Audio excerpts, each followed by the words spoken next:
three. 1, 2, 3, spec the game.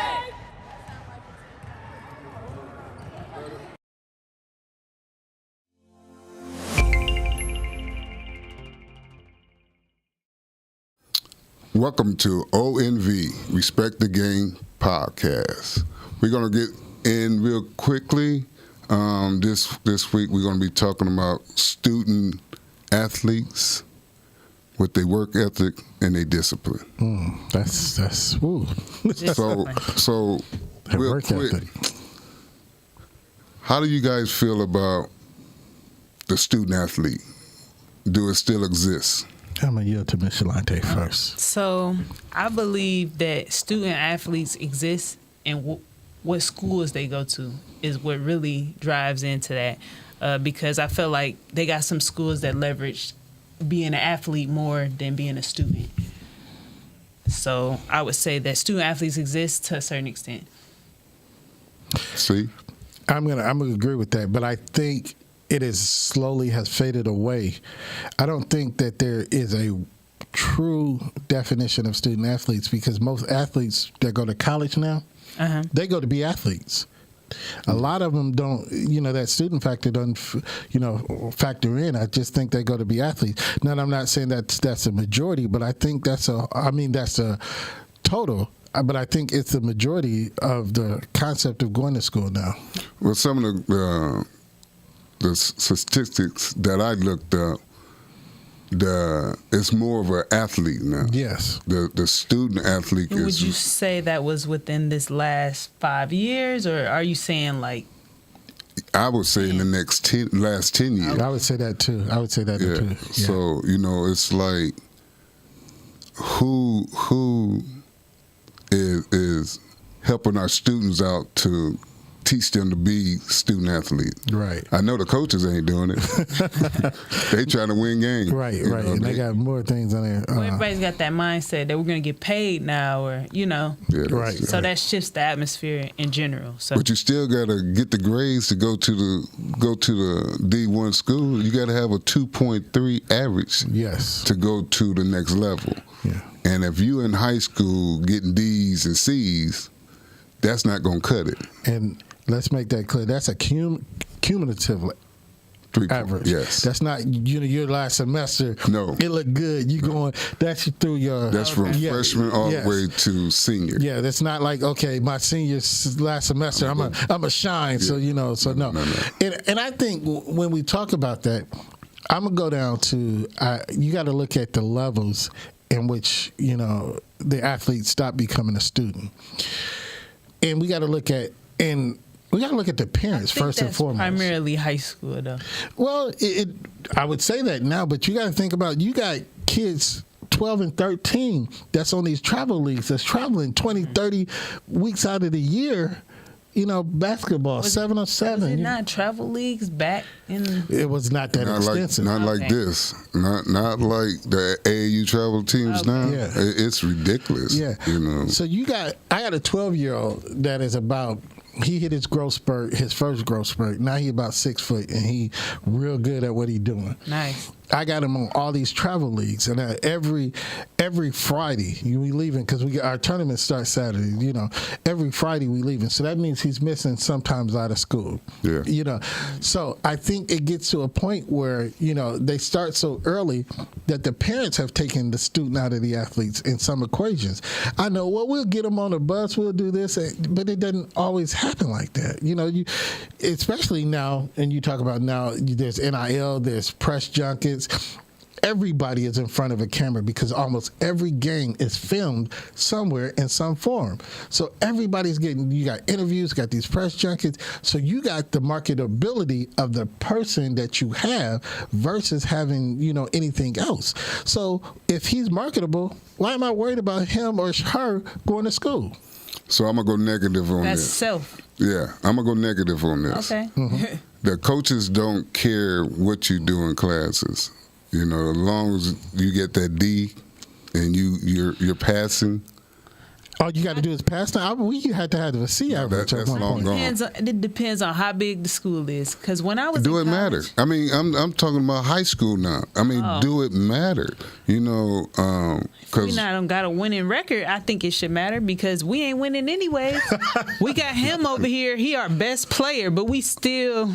but y'all winning though. Let's go. Let's if just we go winning, there. it's a whole nother story. Yeah. So you got all these big time college coaches coming and watch you play, Yeah, it's a whole nother story. and We got so, some image to keep. So they make it upgrades for you now to Wow. go to the next level. Yeah. So when they go Making to up. that next level, once again, That's the teachers too, by the way. You can't just hold the coaches accountable. well, that's the pressure from The coach. the From the coaches coach. and the athletic That director. Yeah. You know, to Oh. make sure that you pass that young man or change his grade because you was gonna give him And an if L. I don't, as a teacher, we don't got the same teachers we used to have. I want to see him be something. I ain't gonna hold him back with his grades. I'm gonna give him this A. Yeah, they're gonna pull him out your class and put him in another teacher that's gonna pass him. And you're right, Mr. Coach. It's because we were talking before we came on the air. Remember at a time when we were growing up and when I was coming out of school, there was a Proposition 48. Yeah. And that meant if you didn't meet the testing requirements, if you didn't meet the GPA requirements, your first year you were ineligible. Yeah. Of college. And That's- But you could go to school, but you could not play. Yes. You had to take all the classes that would get you up to a certain GPA. Yes. And then you stayed on academic probation Wow. the second year. Yes. Until you. And if you didn't make it then, they would eliminate you from the program. Yes. You would lose your scholarship. Oh wow. They held the students accountable for it then. And now you don't hear about Prop 48 because I think they ended it in like 98, 99. Okay. Was it one and done back then? Did you still have that? Well, you option? could have go straight To the to the league out of Oh. high school. Okay, It wasn't so a you one didn't and even have done. to. Yeah, you could go straight to You go league. straight. Yeah, but what I'm saying is, you remember, you can look back and there's a list of people that So were Prop maybe 48 that's why at they. one point in time. That could be why they Yeah, changed it. and then that happened. But now you would hear if so and so was on this team and you didn't see them play, you would hear they were academically ineligible. They didn't make the cut. You don't hear about academically ineligible students anymore. Hardly, if you do. You know, They are nobody. they're nobody, Yeah. or they didn't pan out in the program anyway. So we're gonna go back to the work ethic and the discipline. Okay. You know, where do you feel that That's dropped off. that is today's athlete?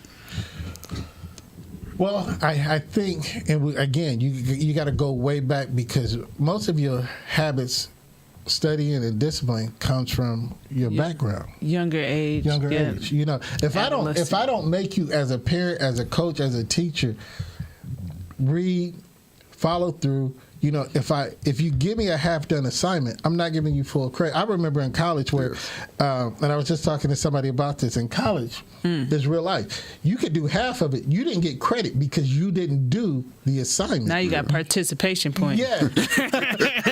Yeah. You had if you didn't you could do 75% of it, but if you didn't do the assignment, you weren't getting credit for it. But now they give you, you know, like you say, your efforts, your participation points.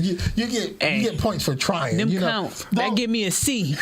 So I know for a fact my professor told me that I didn't have to come Oh. to class. I ain't gonna get the grades, but I ain't gotta come though. You know what I'm saying? Right. Because now is you got to be disciplined enough to get to class, Oh, do the yeah. things you're supposed to do. That is Now, true. now we also had places They didn't take attendance either in college. they didn't, Yeah. but they knew if you was there or not. If you was one of the Right. the stars of the Oh yeah. campus. Yeah. It's a big lecture hall. They gonna know if you not there. Yeah, you know. So now we're looking at athletes not having to worry about going to class, Right. Right. Because you know when they on the road traveling, you know they got people that are doing work for them. Yeah, taking tests. Well, and here's where I can go with that. Now, in college as well. College is different than high school, and I had to learn that real fast. Okay. They don't care if you come to class as a regular student or not. They really don't care. They do not. got there. They got theirs. Right. So you not showing up for class, that's on you. But here's the thing. But they was about getting their money though. Well, the professor's going to get paid anyway. They tenured. Most of them tenured. They're going to get paid. But here's what I'm saying. It's up to you as a student. It's up to the coaches. And that's why I say it goes back to your upbringing. And, you know, are you going to class to be in? We talked about this, and you're talking about discipline and, you know, work ethic. Now, it depends on where you look in discipline, and we talked about this. Okay. I get up every morning. I'm hitting the gym. I'm hitting the weight room. I'm going to see my nutritionist. You know, that's discipline. Yeah. But we're talking about in the educational part about Right. it. We don't see that because that's not pushed. Right. You say your professor, your coach. You don't have to go to class. I'm not telling you. I'm telling you, go see the nutritionist. Go to the weight room. Go do this. Going to class for me as your coach or your trainer is down here. Yeah, that's not my priority. That's not my priority. So when you do your 4 years of college, not going in your classes, not getting the things you need to do for the next level of your life. But you the star. But listen. You may be the star, but you may not be going to the next level of Right. NFL There's a lot of stars or that you the know. basketball, Right. NBA. Right. True. So it's only 3 to 5% go to the league. Yeah, it's True. like in that statistic, you got to think about all sports. There's a 1 in 1,000% of all collegiate athletes that they're going to go to the next level. And that's not just football. They're talking about baseball. They're talking about soccer. They're talking about any sport that you can go to a professional in. So you might not be that one that go. I don't care how good you are. Right. But as the star, you're not thinking like that. You thinking, I'm the top here, I'm the best. I have the potential to be in that 3%. But with that 3%, why are you in that 3% and you're reading at a third grade level? But That's- I'm with her. That's tough. Now I'm with her on this because if I'm going to the league, you're gonna read for me. Yeah, I can pay you to do that. You're gonna do that. But when you get broke, now what? That's what happens. Yeah, At the end of that's the day, downfall. The life lessons. You know, and we're pushing this, and this is what I'm saying. My mother was one of those, you know, parents that was more education than anything. And she instilled in us that education is the one thing that nobody could ever take away from you. You know, many times, you know, you could be the best point guard, the best tailback, the best linebacker. You hurt your knee, your back. You do something that you can't play. What do you have to fall back on? How many parents is telling their kid that? I don't think so. And another thing, like, what are these kids studying in school? Like, is this something that they can actually fall back on? Like, a lot of them take these, I don't know, Basket communications, or something like that that's not necessarily going to get them to the next level. Because how many broadcasters do we have? How many people competing for that spot to be on ESPN and be the sport? Like, we're all going to take communications because we're all athletes, and these the easier classes. Or I'm not saying that's what the case is, but that it comes down to that. Yeah, and I'm gonna get. Oh man, I wish I knew his name at one point in time, but it slipped my mind. He went to Florida State. He played about 7 years in the NFL, but this guy gave up everything, and he went back to school. He became. He's a neurosurgeon now. Wow. And he's a Rhodes Scholar. Oh yeah, I remember him. Yeah, and he's a young black man. Mm-hmm. He realized, I mean, he fulfilled all his dreams, but he went back. And there's another one, he in the league. Oh, my goodness. And forgive me, because I don't have my phone in front of me, because it's charging. But it was another one that he teaches at MIT now. He teaches at MIT. I had looked it up, but he teaches at MIT as well. And it's crazy. So what I'm saying is you have these athletes that are actual students. And I think the student has not been pushed as much as it should be, and I think it should be pushed at a lower level, and that way you'll maintain it going on to the higher level. Well, I really think that the push is gone, you know, for them to be student athletes. Like, it's not coming back? Or what do you I'm mean? not saying it's not coming back. I just think that the right people are not in position to help, and we're talking about our community. Okay. The teachers, the coaches. We're talking about, and it starts at home. It does start at home with teaching your child to be. You need to get in your books. You need to. That's discipline that they're not building right now. Right. And I just think that for our community, we need to readjust and change some demands. Right. It's like I think we need to be more involved in our school, our kids' schooling. Right. Going to the schools to make sure that they are doing the things they're supposed to do to be a student. Well, and I'm gonna put this on you, Coach Harris, because you are a coach, and I'm gonna ask you. I'm gonna ask you as a parent. Now, I'm gonna sign my kid up for your program. They told me, Coach Ayers, you're a stickler for the rules. You believe in the children. You treasure the children. You believe in education and this, that, or the other. So I put my kid in your program. Sound like a good program. Sound like a good program. Great program. Great program. Speak it up. Hey. But here's the thing. Now, I know my child, first of all, is not a student. I know how they behave in school. Right. I know. So how do... First of all, I'm the parent that can't get my child to stay, so I'm going to depend on you to do it. Right. I'm going to depend on you to do it. My first question is, as a coach, what is your approach to telling your students that they should, your athletes, that they should be students as well? Well, I'm going to say it like this. The first thing we need to do is have a contract.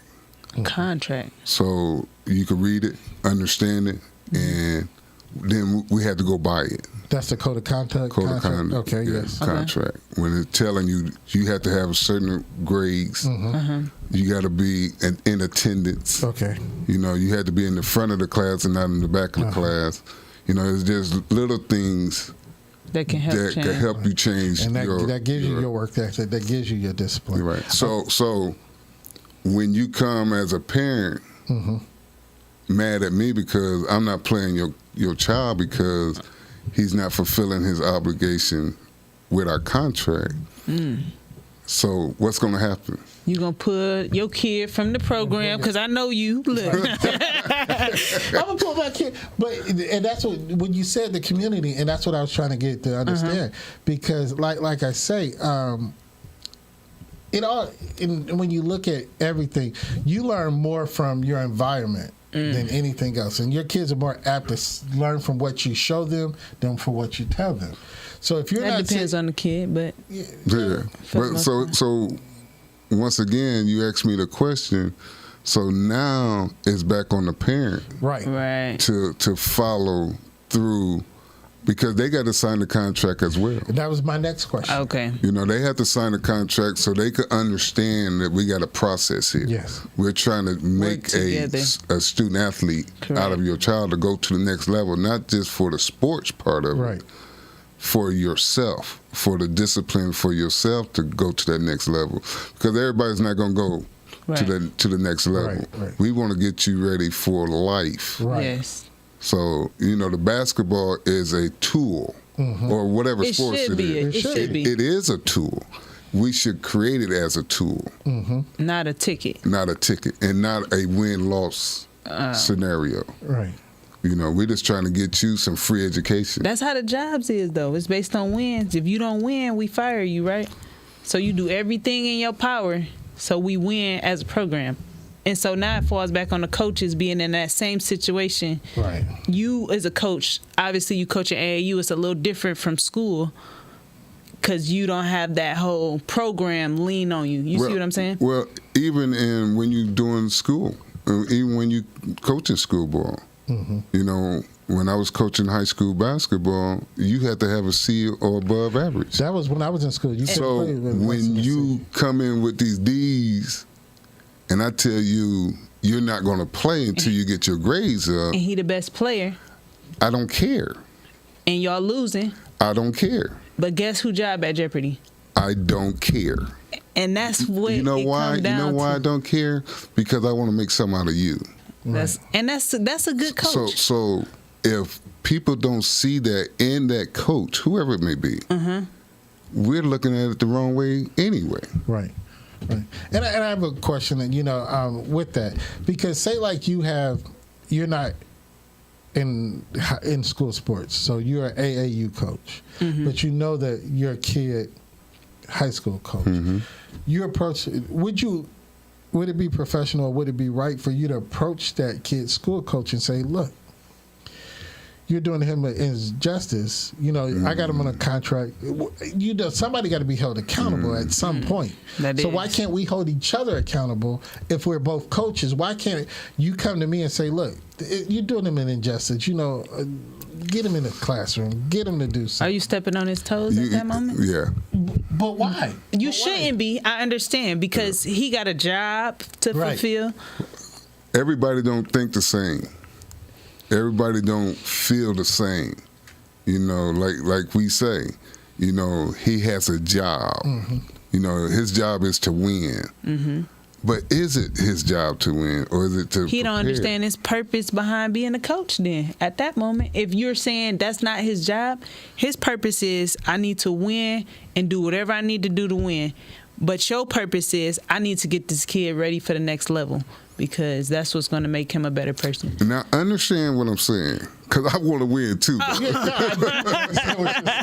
want to win too. You're just not out there for sure. But, I got you. I'm not out there to use you to get that win if you're not doing what you're supposed to do. If I get you on the right track to go and do the things you're supposed to do to be successful in class and on the court, I win. We win. It's a win-win strategy. It's a great win because now we're preparing you for life, and hopefully you could come back and say, "Man, I'm so glad you did what you did for me." Right. You really helped me get to that level where I need to be at. Right. How can you be the MVP of the high school and you don't even graduate?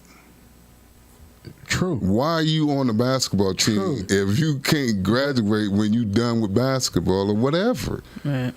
That's embarrassing. You get a lot of dropouts, you do. That is embarrassing. It should be. It should be. It should be. In the school, that's a failure by the school system overall. Yeah. If you have a child out there that you know that is not making the bare minimum, and you got them out there and they can't graduate, as a system, you are to educate these children and get them out and prepare them for life, not just sports, but for life. But we keep talking about that win. We keep talking about we need to win. But we need to win. Is that victory in the stat sheet more important than the victory that person is going to have in life? You think about how you pay your bills, and I'm gonna think about how I pay mine. Because at the end of the day, I feel you. No, I don't feel it. I know, but I'm just saying that's where the coach mindsets are today. I know, but I'm not going to agree with that. I'm never going to. We need a lot more coaches like you. Man, listen. I wish there was true coaches that believe in teaching our kids how to be young men's, young women's, and do the things that's going to get them in life, get them through life. Yeah. Listen, let me say this, and then we can move on. We got a lot of our athletes that then went through high school that's walking around our city right now, bumming. Yes. Because they ain't got nothing going for themselves. They made different choices in life and they didn't pan out because they didn't have that other thing to fall back on, or school. And then we always say what we always say. I wish I would have. I wish I would have. Yeah. Man.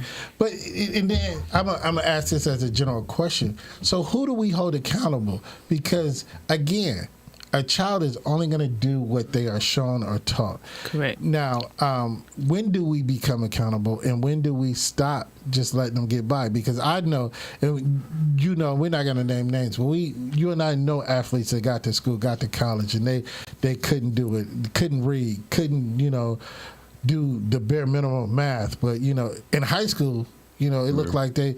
But so when do we say that it's the system fault versus that individual that didn't get it because it wasn't given to him fault? Is it a combine?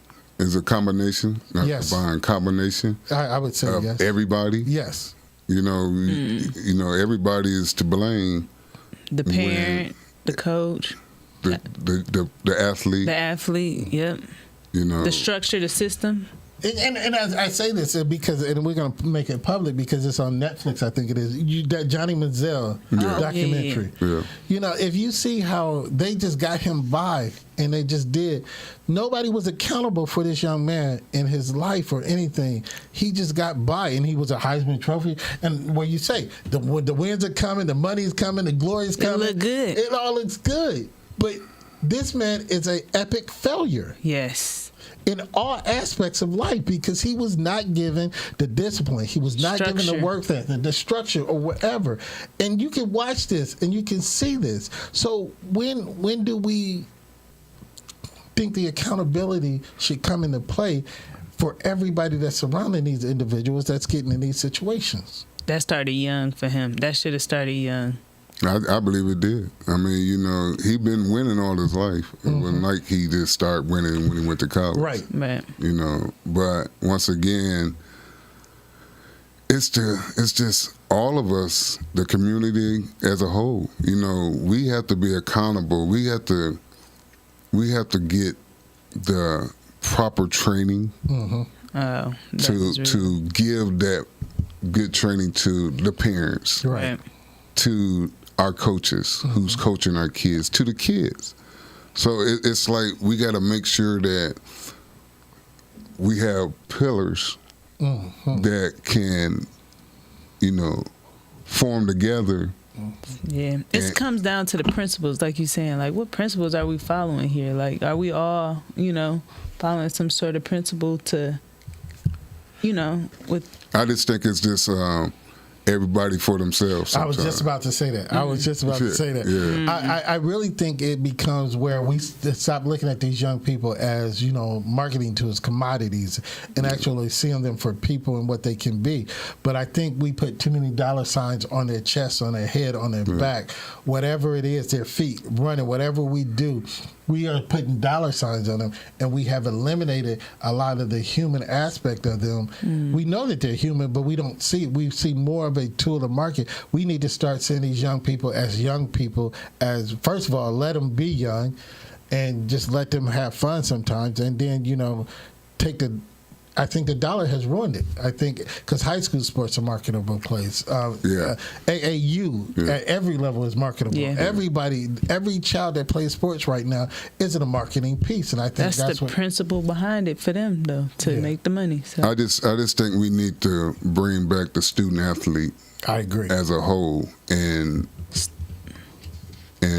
make them more accountable. You know, make our parents more accountable. Make the standards. Put the standards back They can into play. it. In the school. within the Back in the school, play. that's Yeah. where you got to start. Put Yeah. the standards. Put the C average. Put the, you know, if you're not, I don't care if you scoring 40 a game. If you're not hitting them books, you don't play. Well, But if you AAU, putting the standards back in it and you don't succeed, you Yeah. got AAU. yeah, right around the I corner. could just play AAU then. Yeah. Y'all don't want me to play here? I mean, that do come down to it. Like, what stipulations do we have on AAU? So. Yeah. So I'm just going to give it to the audience. What do you think? What is a student athlete? What do you think need to happen as our community as a whole? What should we be doing to make our youth more profitable to go to the next level? You know, in life, not just in sports. Not just in sports. I agree. But before we get out of here, Mr. Ayers, I want to just make this quick announcement. Yes, sir. You know, this is our third seminar, the financial seminar presented by ONV and Brightpoint. It will be this Saturday. It will be at the Summit here on Rudisill. The address is 1025 West Rudisill. The time, it starts at 7 o'clock. This week's seminar's topic will be budgeting. Our speaker will be from Brightpoint, which is Mindy Croup. She gave us a great seminar last time. It was talking about banking. This one is talking about budgeting. We need you all to come out and register. Come see and please register. The seats fill up fast. We want you to in the place, in the building, to learn more, because we're trying to change the mindset as we're talking about student athletes. We're trying to change the mindset of our community to be able to be financially independent. So come join us this Saturday, September the 16th at the Summit, beginning at 7. And once again, may God bless you and keep shining.